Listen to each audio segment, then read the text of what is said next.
దివంగత అక్కినేని నాగేశ్వరరావు నడిచే నిఘంటువని మెగాస్టార్ చిరంజీవి వ్యాఖ్యానించారు.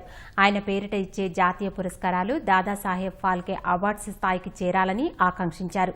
2018-19 సంవత్సరాలకు స్వర్గీయ నటి శ్రీదేవితో పాటు రేఖకు ఏఎన్ఆర్ అవార్డులు దక్కాయి. సినిమా తల్లి రుణం తీర్చుకునేందుకు తన తండ్రి ఈ ఫౌండేషన్ను ప్రారంభించారని నాగార్జున తెలిపారు.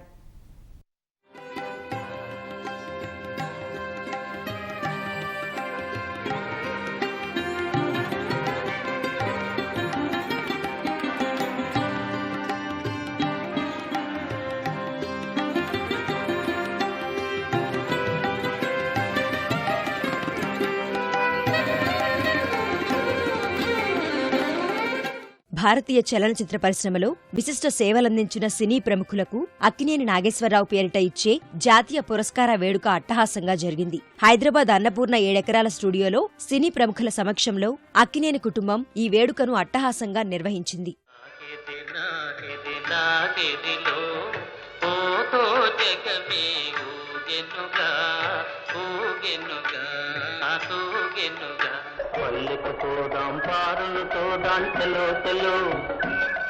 ఈ ఏడాది ముఖ్య అతిథిగా మెగాస్టార్ చిరంజీవిని ఆహ్వానించిన నాగార్జున ఆయన చేతుల మీదుగా పురస్కారాలను ప్రదానం చేయించారు. ANR awards committee chairman Subbirami Reddy ఆధ్వర్యంలో 2018 సంవత్సరానికి స్వర్గీయ నటి శ్రీదేవి తరపున ఆమె భర్త బోనీ కపూర్ పురస్కారాన్ని అందుకున్నారు. 2019కి గాను ఎవర్ గ్రీన్ బ్యూటీ రేఖ అక్కినేని పురస్కారాన్ని స్వీకరించారు.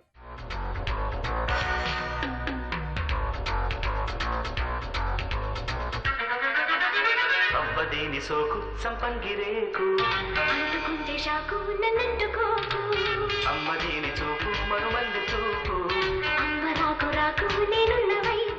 అక్కినేని నాగేశ్వరరావుతో తనకున్న అనుబంధాన్ని మెగాస్టార్ చిరంజీవి గుర్తు చేసుకున్నారు. 6 దశాబ్దాల నాటి తన తల్లిదండ్రుల అభిమానాన్ని వేదికపై పంచుకుని అక్కినేనిపై ఉన్న గౌరవాన్ని చాటారు. ఎన్టీఆర్, ఏఎన్ఆర్ లాంటి మహానటులున్న పరిశ్రమలో నటుడిగా ఉండడం గర్వంగా ఉందన్నారు. ఏదో ఒకరోజు అక్కినేని జాతీయ పురస్కారం ఫాల్కే అవార్డు స్థాయికి చేరుతుందని మెగాస్టార్ ఆకాంక్షించారు. నా చదువైన తర్వాత ఇంకేం ఆలోచించా, సినిమా ఇండస్ట్రీ రావాలని కోరుకున్నాను, వచ్చాను. అండ్ ఎలాంటి సమయంలో వచ్చారంటే ఒక గ్రేట్ లెజెండరీ పర్సనాలిటీస్, మహానటులు మన ఇండస్ట్రీలో స్టిల్ వాళ్ళు వేలుతున్న సమయంలో నేను కూడా ఇక్కడ నటుడిగా వచ్చి వారు ఉన్నటువంటి నాగేశ్వరరావు గారు, రామారావు గారు ఇలాంటి వాళ్ళు ఉన్నటువంటి సమయంలో నేను కూడా ఇండస్ట్రీలో నటుడిగా నిలదొక్కుకోవడం చేసే ప్రయత్నం నేను ఉండటం అనేది నా అదృష్టంగా భావిస్తున్నాను. ఆ తర్వాత వారితో అక్కినేని నాగేశ్వరరావు గారితో మెకానిక్ అల్లుడులో ఆయనతో పాటు నేను నటించడం మామ అల్లుడుగా, అది నాకు అద్భుతమైనటువంటి జ్ఞాపకం నాగేశ్వరరావు గారితో. ఈ అవార్డు శ్రీదేవి గారికి, రేఖ గారికి ఇవ్వటం అనేది ఎంతో సముచితం. వారిద్దరూ మన భారతదేశం గర్వించే నటీమణులు వాళ్ళు. మరీ ముఖ్యంగా మన దక్షిణ భారతదేశం చెప్పాలంటే తెలుగు నేలతో వాళ్ళకి అనుబంధం ఉంది. అలాంటి వారు ఈ రోజున భారతదేశం యావత్తు గర్వించేంత గొప్ప నటీమణులుగా పేరు తెచ్చుకున్నారు. మనందరం గర్వించే స్థాయిలో వాళ్ళు ఉన్నారు. ఇది ఏదో ఒక రోజుకి దాదాసాహెబ్ ఫాల్కే అంత గొప్ప అవార్డుగా తీర్చిదిద్దుతుంది అంటలో ఎలాంటి సందేహం లేదు. సినిమా తల్లి రుణం తీర్చుకునేందుకే తన తండ్రి ఈ ఫౌండేషన్ను ప్రారంభించినట్లు నాగార్జున తెలిపారు. శ్రీదేవి, రేఖలకు నాన్న ఉండగానే పురస్కారాలు ఇవ్వాలనుకున్నట్లు పేర్కొన్నారు. సినిమా మాత్రమే నాకు తల్లి, తండ్రి, ఎవ్రీథింగ్. అదే నాకు అన్నీ ఇచ్చింది, ఎంతో ఇచ్చింది. ఆ తల్లి రుణం తీర్చుకోవడానికి ఒక అవార్డు క్రియేట్ చేయడం జరిగింది. సినిమా రంగానికి తమ సేవలతో గౌరవం తెచ్చే వారికి అది ఇవ్వాలని ఏఎన్ఆర్ నేషనల్ అవార్డు సృష్టించబడింది.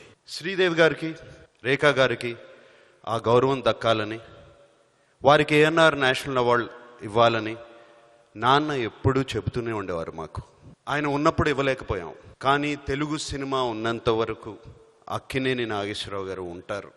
శ్రీదేవి తరపున అవార్డును అందుకున్న బోనీ కపూర్ భావోద్వేగానికి గురయ్యారు. ఈ అవార్డు అందుకోవడం గర్వకారణంగా ఉందన్న ఆయన అక్కినేని కుటుంబానికి ధన్యవాదాలు తెలిపారు. రేఖ, ఏఎన్ఆర్ తో ఉన్న అనుబంధాన్ని గుర్తు చేసుకున్నారు. త్వరలోనే తెలుగు స్పష్టంగా నేర్చుకుని సినిమాలో నటిస్తారని తెలిపారు.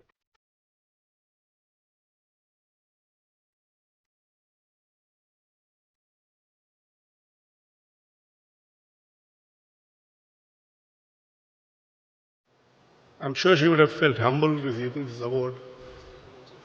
And I accepted on her behalf with all humility. Thank you, ANR Foundation. Thank you, Akinani family. Thank you, Sivaram Reddy Garu. Thank you very much. మొట్టమొదట నా ఫస్ట్ ఫిల్మ్ నేను చూసిన ఫిల్మే లైఫ్లో. సినిమా పేరేమిటంటే సువర్ణ సుందరి. ఇక్కడ నేను ఉంచున్నానంటే దాని యాక్చువల్లీ రీజన్ డైరెక్ట్గా ఇండైరెక్ట్గా ఆయనే, నాగేశ్వరరావు గారు, అంజలత్తయ్య ఇద్దరే. ఈ వేడుకలో విజయ్ దేవరకొండ, శ్రీకాంత్, నాగచైతన్య, అఖిల్, సుమంత్, సుశాంత్, అడవిశేష్, కార్తికేయ, లావణ్య త్రిపాఠి, మంచులక్ష్మి, నిహారిక, సుప్రియ సందడి చేశారు.